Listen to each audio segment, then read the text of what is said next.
بہت پہلے کی بات ہے، ایک معذور شخص ایک گاؤں میں رہا کرتا تھا۔ اس کی ایک ٹانگ کٹی ہوئی تھی اور وہ بیساکھی کے سہارے چلتا تھا۔ ایک بار کسی نے اس سے پوچھا، بھائی آپ کی یہ ٹانگ کیسے کٹ گئی؟ یہ میری امی کی بددعا کی وجہ سے کٹ گئی ہے۔ آپ کی امی نے آپ کو بددعا کیوں دی؟ یہ بڑا ہی عجیب واقعہ ہے۔ ایک بار میں نے اپنے بچپن میں ایک چڑیا پکڑی اور اس کی ٹانگ میں دھاگا باندھ دیا۔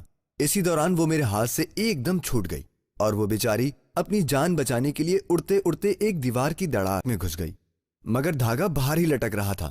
میں نے دھاگا پکڑ کر بے دردی سے کھینچا تو چڑیا پھڑکتی ہوئی باہر نکل پڑی، مگر بیچاری چڑیا کی ٹانگ دھاگے سے کٹ چکی تھی۔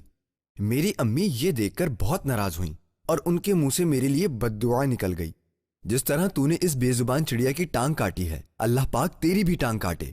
میں نے اس بات پر کوئی توجہ نہیں دی اور یہ بات بھی پرانی ہو گئی۔ پھر کچھ وقت بعد تعلیم حاصل کرنے کے لیے میں نے شہر کا سفر کیا۔ راستے میں سواری سے گر پڑا جس سے ٹانگ میں شدید چوٹ لگی۔ شہر پہنچ کر میں نے ڈاکٹر سے اپنی ٹانگ کی چوٹ کا بہت علاج کروایا، بہت سی دوائیاں کھائیں، مگر ٹانگ کی تکلیف کم نہ ہوئی اور ٹانگ کٹوانی پڑ گئی، اور یوں امی کی بددعا پوری ہوئی۔ سبق اس کہانی سے معلوم ہوا کہ ہمیں کسی جانور کو بھی تکلیف نہیں پہنچانی چاہیے۔ ہم انسانوں کی طرح ان جانوروں کو بھی اللہ پاک نے پیدا فرمایا ہے۔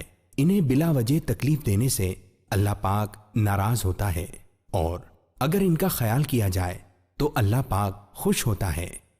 ہمارے پیارے نبی صلی اللہ تعالی علیہ وآلہ وسلم نے فرمایا، ایک شخص سفر میں جا رہا تھا کہ اسے راستے میں سخت پیاس لگی۔ اسے قریب ہی ایک کنواں نظر آیا۔ جب کنویں سے پانی پی کر چلا تو دیکھا ایک کتا پیاس کے مارے زبان باہر نکالے پڑا ہے۔ اسے خیال آیا کہ اسے بھی میری طرح پیاس لگی ہوگی۔ وہ واپس گیا، منہ میں پانی بھر کر کتے کے پاس آیا اور اسے پلا دیا۔ اللہ تعالیٰ نے صرف اسی رحم کی بدولت اس کے گناہوں کو معاف کر دیا۔ یہ سن کر صحابہ اکرام نے پوچھا، یا رسول اللہ صلی اللہ تعالی علیہ وآلہ وسلم، کیا جانوروں پر شفقت کرنے سے بھی ہمیں ثواب ملتا ہے؟ آپ صلی اللہ تعالی علیہ وآلہ وسلم نے فرمایا، ہر جاندار پر شفقت کا اجر ملتا ہے۔